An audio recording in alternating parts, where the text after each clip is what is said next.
wabarakatuh.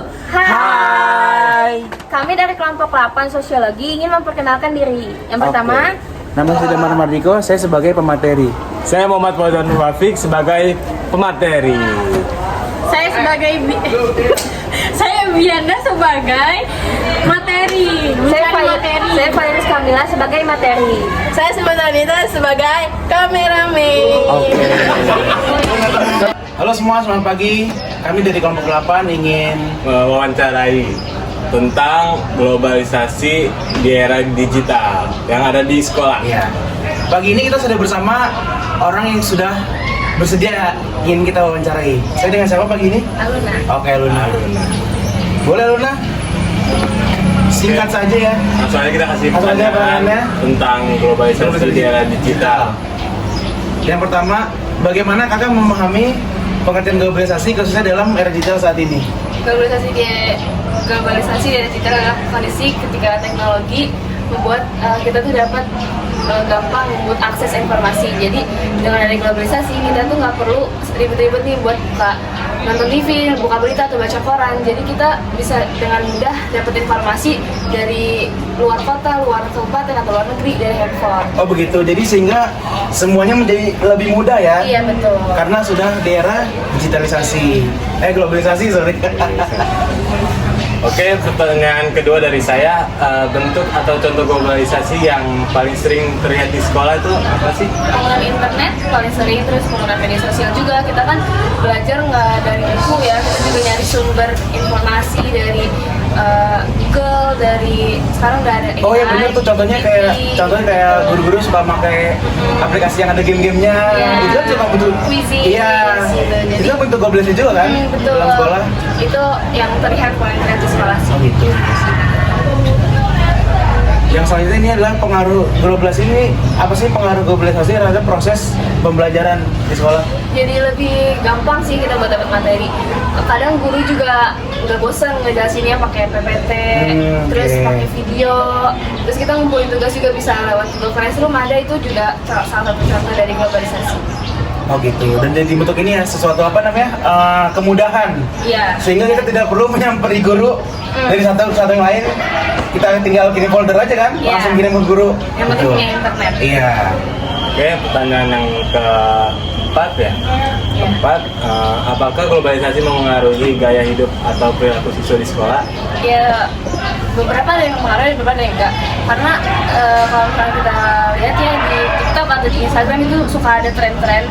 Nah itu tuh biasanya banyak anak-anak yang suka ikut tren gitu. Tapi beberapa ada yang juga yang nggak ikut.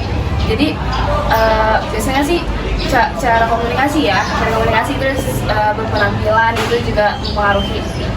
Kalau kita lihat kayak baru-baru ini tuh ada tren TikTok Solo City. Sekalian itu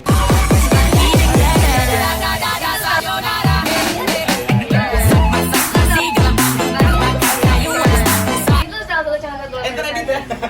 Iya. Dampaknya gitu. Oh gitu. Iya. Kan tadi kita ada ngomongin dampak bagi keseluruhan kan. Sekarang aku mau nanya nih. Kalau dampak positif pasti ada dong. Ada. Nah, menurut kamu dampak positifnya apa sih yang bisa kamu lihat dari era digital era globalisasi di sekolah ini? Akses informasinya lebih luas sih. Jadi kita nggak cuma dapat sumber informasi untuk belajar dari buku, kita bisa dapat dari Google, terus dari Instagram itu juga banyak ya. Di TikTok juga sekarang udah banyak yang ngasih materi-materi pembelajaran gitu. Jadi kita tuh nggak terpaku dalam buku. Kita Oh, bisa iya. dapat jurnal-jurnal dari Bener yang tuh, lain. kemarin tuh sempet pas kita mau TK, itu tuh ada suatu akun Instagram yang bernama tuh 1000 orang lulus PTN. Jadi tuh orang tersebut adalah dia mahasiswa, dia membuat akun YouTube dan menjelaskan materi-materi itu, Jay. Menjelaskan materi-materi yang buat kita ulangan. Ya. Jadi bisa lebih siap. Iya, jadi lebih simpel. Terus juga aku ngerasa dengan adanya globalisasi, kita tuh jadi lebih kreatif gitu.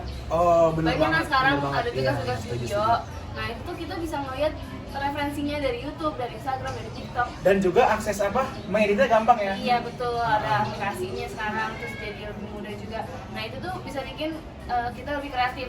Jadi kita dengan edit video itu bisa ningkatin ke kreativitasan kita. Jadi Bener banget. sebenarnya globalisasi itu nggak cuma punya dampak negatif gitu, ada juga dampak positif. Bahkan aku merasa lebih banyak dampak positifnya karena kita jadi lebih kreatif, terus lebih bisa dapat informasi yang Tapi ya, luas. sebenarnya kalau gitu. ngomongin dampak positif dan negatif itu tergantung orang yang memakai Iya. gimana ya, tergantung orang yang memanfaatkannya gimana ya.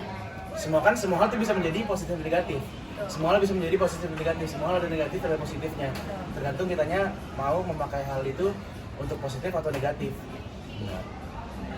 Oke Luna, terima kasih banyak ya sudah repot-repot mau kita wawancarai. Selanjutnya kalau kita ada project lagi boleh lah ya. Asik dia nih. Asik-asik. Oke semua, terima kasih. Halo semua, kita kembali lagi Bersama kelompok 8 tersayang. Iya. Kita ingin membahas globalisasi di era digital lagi ya kok. Iya. Tapi bukan dengan siswa, tapi dengan Guru. Bersama siapa nih? Bu Indri, Bu Indri. Kalau boleh tahu nih ya Bu Indri tuh di sini ngajarnya apa Bu? sosiologi, Sosiologi aja. kadang ekonomi, kadang sejarah. Oh gitu. Pokoknya IPS lah. Multitalenta lah ya. Sosiologi. Lanjut aja ya. Langsung Jadi sikat. kasih pertanyaan aja kok Iya. ya langsung ya. Pertanyaan pertama, bagaimana pandangan Ibu mengenai pengaruh globalisasi digital terhadap perkembangan siswa saat ini? Oh, sungguh sangat besar pengaruhnya ke siswa. Karena kan akhirnya anak menggunakan smartphone kan. Terus juga mereka menggunakan itu untuk mencari sumber-sumber yang selain dari buku sekolah. Ya, pengaruhnya sangat besar lah untuk mengerjakan tugasnya Dan mereka. juga bisa menjadi wawasan yang lebih luas ya Bu ya. Dan karena tidak dari buku aja ya. Kan Bisa- terhubung internet kan. Iya, bisa Ya, kemana-mana pasti. aja. Yang kedua nih Bu, menurut Ibu perubahan apa sih yang paling terlihat pada siswa sejak teknologi digital semakin berkembang? Mungkin fokusnya ya, karena kan digital nih, ketika mereka semuanya sibuk sama gadgetnya mereka lebih fokus untuk gadget gitu. Kalau misalnya guru bisa menyuruh untuk coba cari di buku dulu, itu mereka males. Jadi tiba-tiba kalau misalnya dikasih tugas, dia mencari suatu kosakata baru, pasti langsung yang pertama tuh gadget. Karena secara instan ya, Iya, bisa bilang instan ya, maunya instan. cepat, Padahal teman-teman kan cepat. harusnya buku dulu. Kan buku udah disediain gitu di sekolah. Mungkin lebih cepat di smartphone mungkin. Iya. Ya itu, karena kalian maunya Instan. Dan cepat. Oke, pertanyaan yang ketiga nih Bu, bagaimana teknologi digital membantu Ibu dalam proses pembelajaran di kelas? Kalau untuk membantu guru ya sungguh sangat terbantu. Misal kayak pembuatan media ajar untuk mengajar di kelas.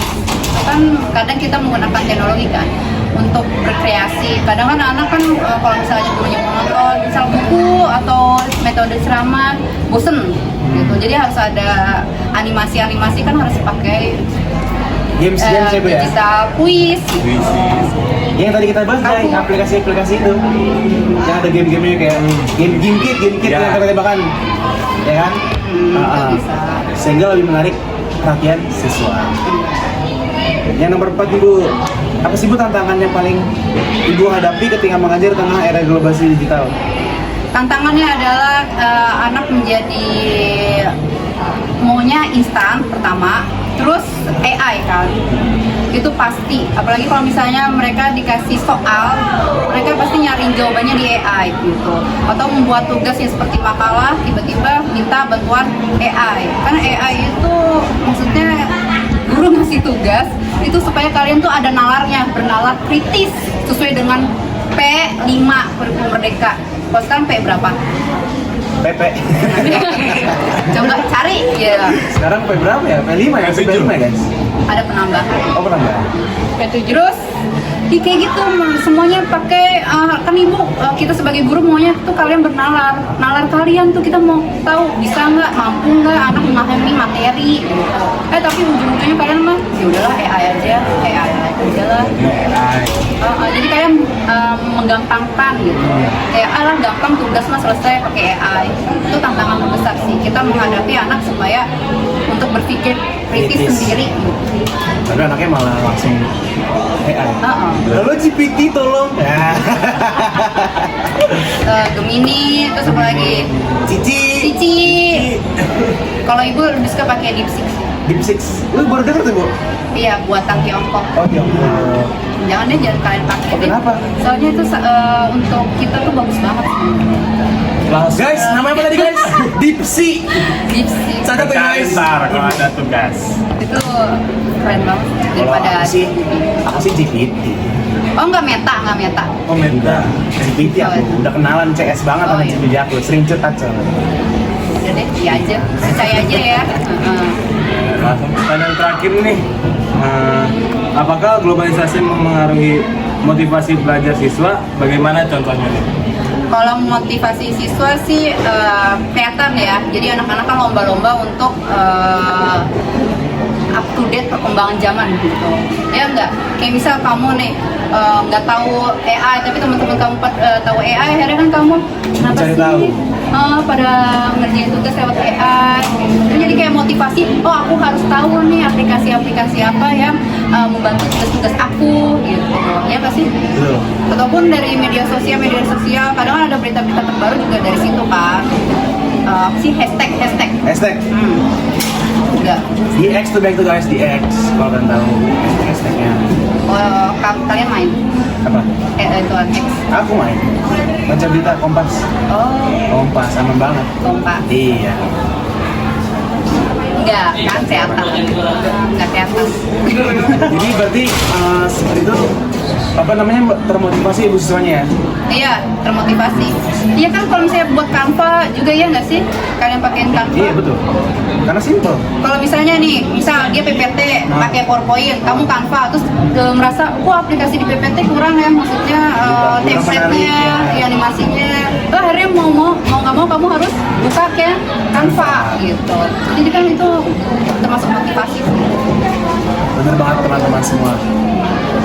Jadi seperti itulah kita membahas tentang era digitalisasi, globalisasi terhadap siswa. Maksudnya kita kan sama guru kan, kita tadi membahas dengan siswa kan sama guru. Jadi pandangan guru itu seperti itu terhadap siswa dan terhadap semuanya. Itulah jawaban yang tadi yang apa?